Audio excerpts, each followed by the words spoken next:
So I was writing part of my book that was upcoming, and I was talking about race differences in brain morphology in terms of total size and in relative lobe sizes. And what I came to the conclusion is that the differences in brain, well, in terms of total size by percentage and absolute amount, the difference between African Americans and European Americans is roughly of the same magnitude as the difference between males and females.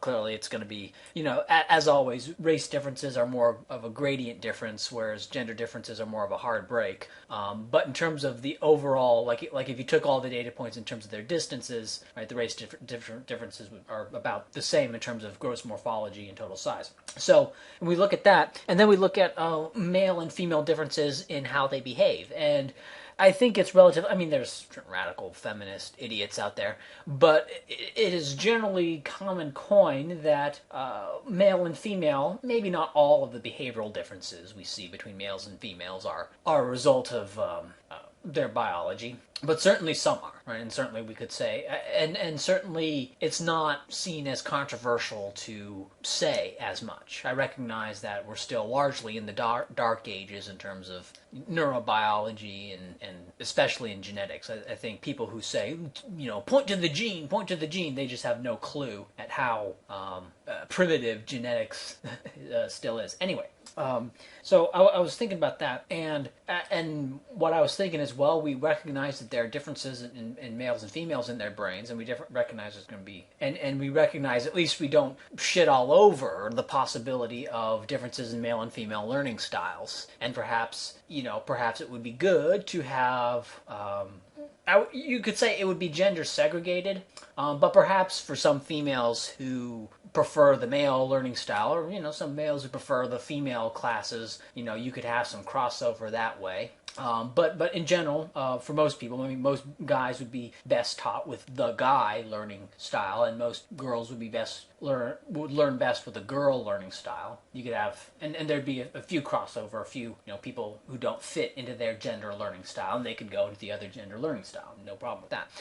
And so I was thinking, well, given that the difference, so that's fine, and that's non-controversial to say. But what I was thinking is, well, what about differences in race learning style? Perhaps African Americans learn differently.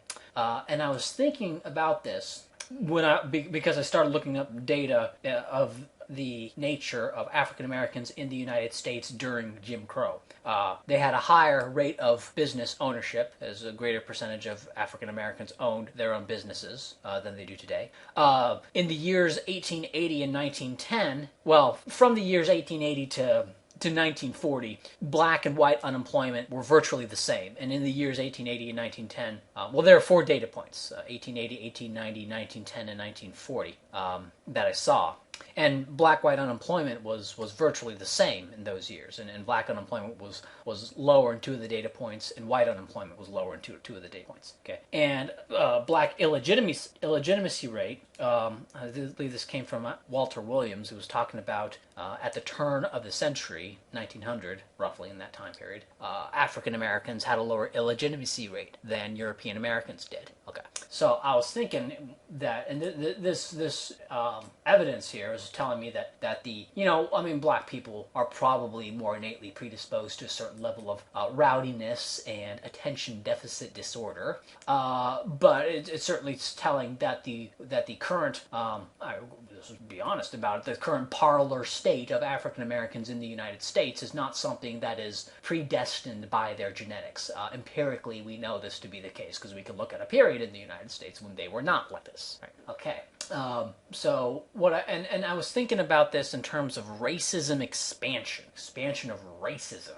I've made videos where I think that the term racism needs to be done away with entirely because it's unhelpful. It's too broad of a term. There's no common definition. It just serves to emotionalize and smear. Right? Calling someone a racist does not give you new information. If I tell you Bob is a racist, that doesn't tell you what Bob believes.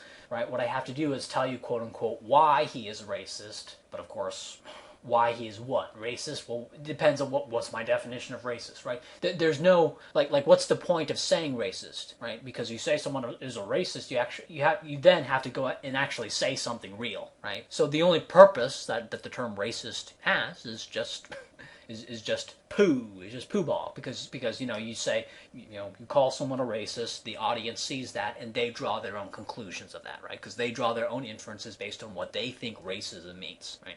And that's really all it does. But anyway, I was talking about, but what I'm thinking is, as I see on it clicked to me. What I recognize in the school system today is that schools today, I don't know if this is more and more the case, but I believe schools today are becoming more, their teaching styles are catering more and more to females and less to males, right? But I would also, what I think is not really being considered is, well, perhaps in addition to being geared more and more to females and less to males, it's also being geared more and more to European Americans and less to African Americans in terms of their teaching style, right? Because European Americans and African Americans can be as different each other in terms of their learning styles as boys are from girls, and that could be the case. I don't know. I think this needs to be researched, and currently in the politically correct climate, it's not being researched because everyone believes in a flat Earth and evolution stopped at the neck and blah blah blah. And they're actually doing it, and it's kind of funny at this point that it's actually this flat Earth belief is actually hurting black people. And maybe that can start to get people, and maybe when you point that out, like you point out how flat Earth beliefs hurt white people, nobody cares. But if that maybe pointing out that these flat Earth beliefs may actually be hurting black people as well, then they may start caring, right? Because these people are fucking bigots.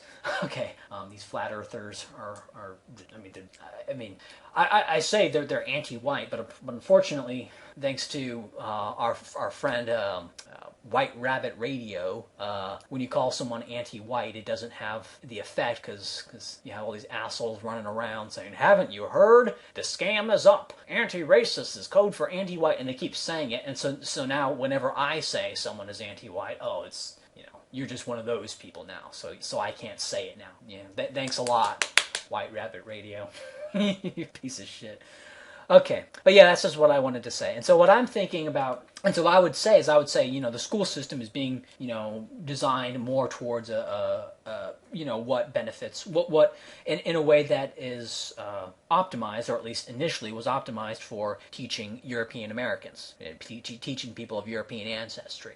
And this might not be what is best for people of African ancestry. And I was also thinking about something in terms of criminality and crime enforcement. Because when you put someone in prison, you're taking them out of the economy and you're taking them out of society, right? And there's a cost to that. Now, if you have a society where the general public is fairly well behaved, it makes sense to punish crime very, very harshly because you're not punishing very many people, and so you get a strong deterrent effect for everyone else, but you don't have to punish that many people because the general public is fairly, quote-unquote, well-behaved. And moreover, I would also think that amongst European populations and among East Asian populations, a repeat criminal is not someone who's engaging in criminality off of impulse, right? A greater proportion of criminals among Europeans and East Asians are going to be more thought out, as opposed to people of African American descent are more likely to be impulsive, right? Because I believe African Americans are more impulsive.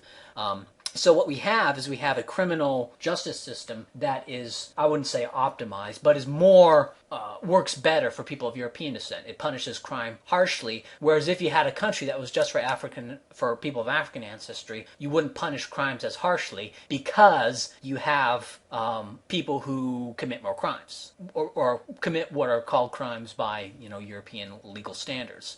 And as a result, you end up having a quarter of the I think it's like a quarter of the male I believe it's like a quarter of the black male population in prison, right, or has gone to prison, right? And that's not, if you had a country where 25% of the population went to prison, that's not a good situation, right? You don't want to be doing that.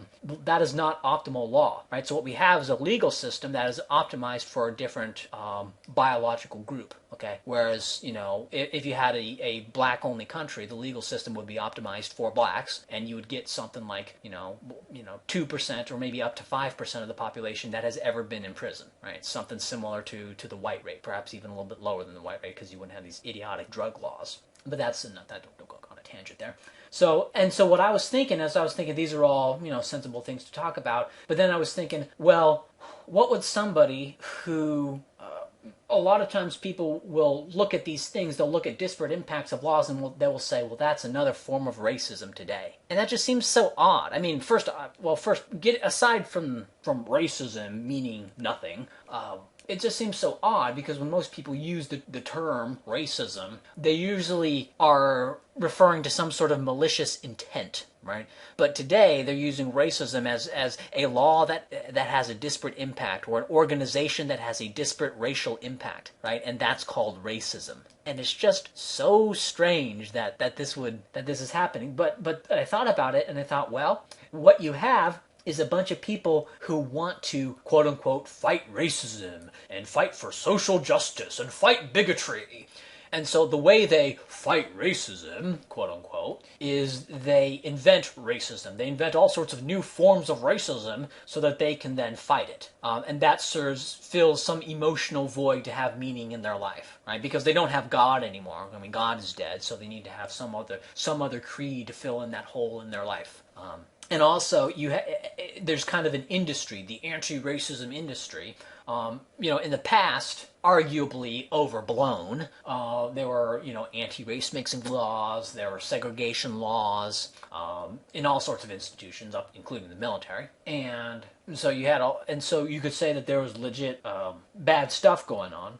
And I would say that there was. I would also say that it was overblown, even at the time. But I would say that there was bad stuff going on, and dishonorable, I would say, is the nature of it. I don't believe that the Jim Crow laws had any substantial economic depressing effect on the incomes of African Americans. And I say this because the black-white income gap did, in fact, narrow after the Civil Rights Act passed. But it had been narrowing since at least 1957, or 1955. As long as the data had been collected, the gap had already been narrowing prior to that. And in fact, I am of the opinion that the Civil Rights Act, that passage, was an effect of some other forces that was also narrowing the black-white income gap and not a cause of the income gap. So when you had all the segregation laws still in place and the anti-race mixing laws still in place, the gap was narrowing, which is evidence that this kind of discrimination or segregation was not... I mean, it could have. You could say, oh, the gap would have been narrowing even more. Well, maybe, but there's no evidence for that, right?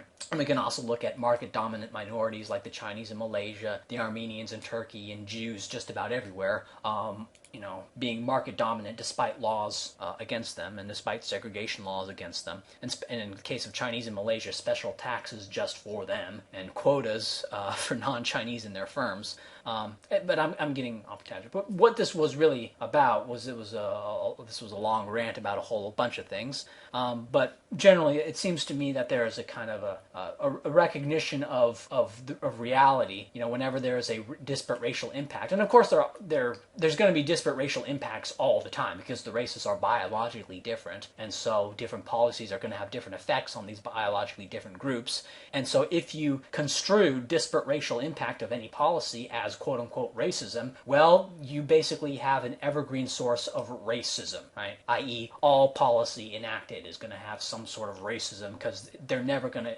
impact the races equally because they're by biology, different.